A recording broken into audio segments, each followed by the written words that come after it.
मांस आहार है ही नहीं मानवों का। हम केवल अपने स्वाद के लिए, और कई लोग तो प्रोटीन के नाम पर और ना जाने दुनिया भर के ताकतों के नाम पर मांसाहार को और ज्यादा प्रोत्साहित करते हैं। हम आपसे स्पष्ट रूप से कह दें, मांसाहार करने वाला व्यक्ति, उसके हाथ से देवता कभी एक पुष्प भी स्वीकार नहीं करते। उसके द्वारा कभी, अगर वो ऐसा होता है ना कि और दिन खाते, मंगलवार को नहीं खाते, क्यों नहीं खाते? मंगलवार को हनुमान जी का वार है, हनुमान जी के लिए नहीं खाते। सोमवार को नहीं खाते, सोमवार को शंकर जी का वार है। कोई फर्क नहीं पड़ेगा। आप एक दिन भी मांस खाते हो तो आप साल भर के सोमवार मंगलवार पे हनुमान जी आपसे पीट करके ही बैठते होंगे।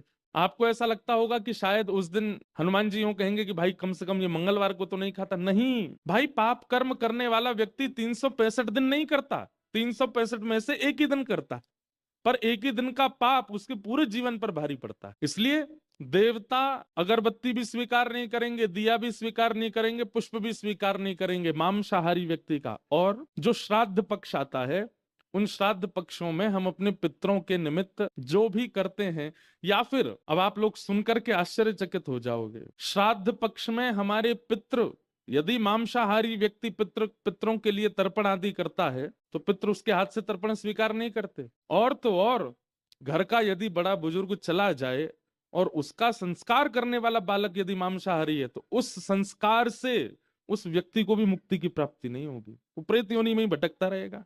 तो भैया, अपना भी बुरा कर रहे हो, पितरों का भी बुरा कर रहे हो, आने वाली जनरेशन का भी बुरा कर रहे हो। क्यों ऐसा करते हो? किसी जीव को मार करके पाना ये हमारा स्वभाव स्वरूप नहीं है।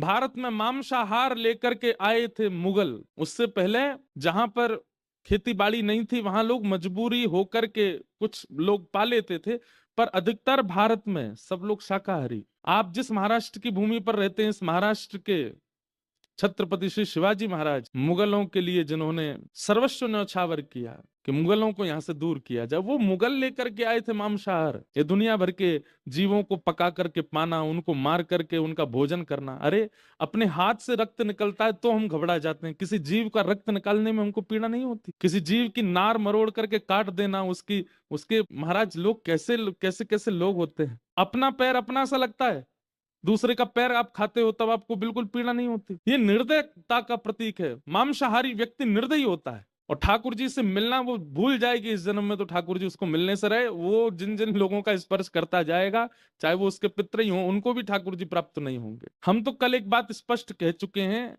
ये दो तरफा मत रहिए। वो सब भी करना है, कथाएं भी सुननी है, पंढरपुर भी जाना है, वृंदावन भी जाना है, गिरिराज जी भी जाना है, और फिर कोल्हापुर आकर के वीकेंड्स पे पीना भी है, खाना भी है, शादियों में जाकर के भी उल्टा सीधा करना है। ये दो पक्ष वाले, दो नाव में पैर रखने वाला डूबता ही है, गिरता ही है, पार नहीं होता।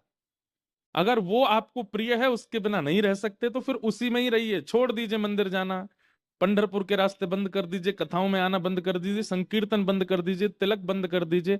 कम से कम वो सब करने के बाद ये स्वीकार करने से आप इसकी अवहेलना मत कीजिए। और यदि एक बार भी पंढरपुर गए हैं, एक बार भी कथा सुनी है, एक बार भी सत्संग किया है, थोड़ा विचार कीजिए। अभी भी समय है, छोड़ दीजिए। मत किसी जीव को पाइए, सबका हित कीजिए। ये उचित आहार नहीं है। हम आपसे आज, अब और इससे ज्यादा जिद तो कर नहीं सकते हम कि हाथ पांव पकड़ लें, भाई अब नहीं खाओगे तुम। लेकिन एक बात निश्चित मान लीजिएगा, अभी तक माँ ने टोका होगा, अभी तक पिताजी ने टोका होगा, बच्चों ने टोका होगा, मित्रों ने टोका होगा कि मत खाओ, पत्नी ने टोका होगा, पर अब एक ब्रजवासी टोक रहा है। और अगर हमारी बात नहीं मानी, हमारी बात नहीं मानी, तो वैसे तो हम कुछ नहीं है, सामान्य बालक हैं, लेकिन ब्रज के जन्मे हैं। हमारी बात नहीं मानी तो ब्रज को लाला आपसे कभी प्रसन्न नहीं रहेगा। इसलिए यहां से बाहर लोग जो हैं वो तो फ्री हैं, पर यहाँ जो सभा में बैठे हैं और जो लोग आ रहे हैं धीरे धीरे भी, जिन्होंने सुनी नहीं है ये बात, वो भी अगर सेवन करते हैं और नहीं छोड़ेंगे तो इसका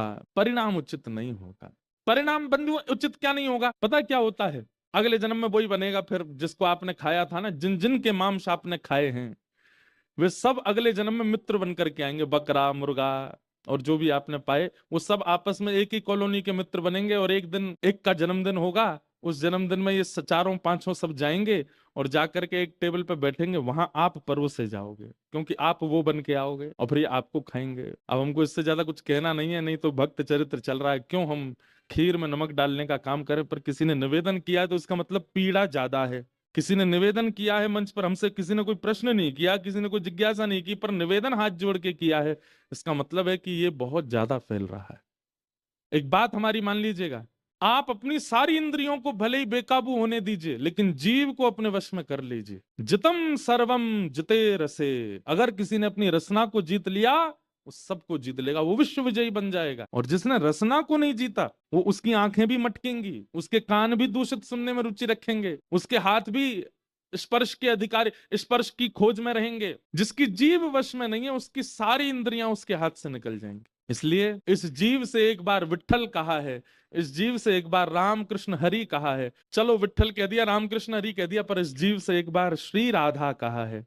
अब इस जीव का दायित्व बनता है आपका कि इस जीव पर कुछ भी असद वस्तु ना जाए। नहीं तो नाम लेना जहां पुण्य का कार्य होता है, नाम लेना जहां भक्ति का स्वरूप होता है, आप लोगों का नाम लेना पाप हो जाएगा। आप किशोरी जी का नाम लेते हो और फिर इसी जीव पर कुछ अशुद्ध वस्तु लेते हो। किशोरी जी तो हमारी बड़ी भोली हैं, वो तो कुछ कहेंगे नहीं, पर ठाकुर जी सुदर्शन चक्र भेजेंगे कौ देना। और ठाकुर जी का सुदर्शन चक्र कलयुग में पता कैसे आता है? ऐसा नहीं कि सर धर से अलग कर दिया, वो तो सतयुग त्रेता द्वापर में होता है।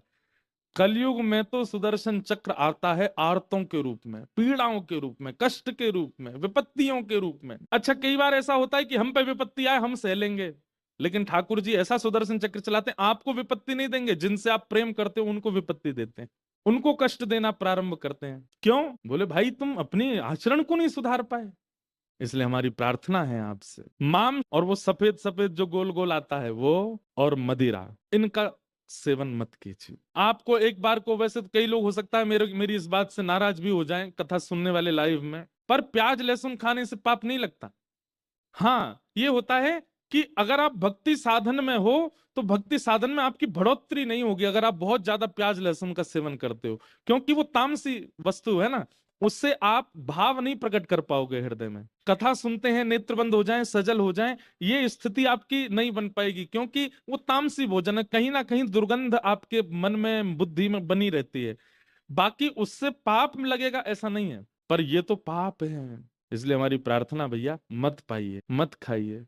ये जो वस्तुओं पर लाल चिन्ह होता है ना, उसमें वो होता है अंडा, वो भी मत पाइए। अब कम से कम कथा सुन रहे हैं, भक्त चरित्र सुन रहे हैं, तो अब तो आप लोगों को त्याग करना है। वैसे तो यहाँ अधिकतर संख्या उनकी होगी जो नहीं खाते हैं, पर अगर उनके कोई मित्र खाते हैं, प्रिय खाते हैं कुछ, उनको ये वीडियो काट के दिखा देना भैया।